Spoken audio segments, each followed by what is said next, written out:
Got some leftover rice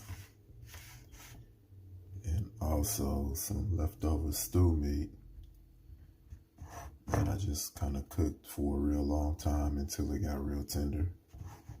You could get inexpensive cuts of meat and cook them for a long time. They'll get tender and flavorful, and you could eat them as a healthy option. So since my stew meat and rice was leftovers, I just got to put them in the microwave. But I'm going to eat some eggs with it. So use about a half a tablespoon of butter. And then I got 3 whole eggs. And once that butter melts, we'll start cooking. All right, so butter melted. I just put these in because it's a lot easier than cracking them all at the same time. I did just bust one, but it's all good. Turn the heat up a little bit more because I want them to cook faster. I'm ready to eat.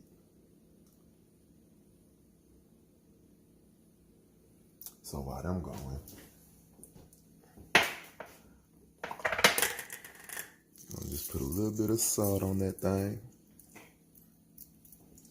I'm gonna start this microwave so that my other stuff get done on time. And then we kind of just let it sit. All that white stuff is turning white, the protein. And we're gonna wait till this part right here gets a little bit more firm before we flip them. I like my eggs runny.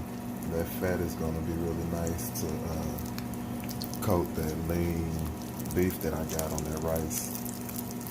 So that's why I kept the whole egg. So then once it started going, you know what I'm saying? Oh shit. There you go.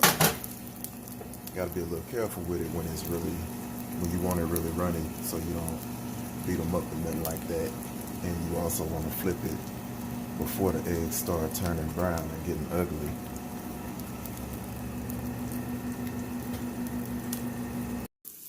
And then when they all done, you bring them over and just bow. Bone apple teeth.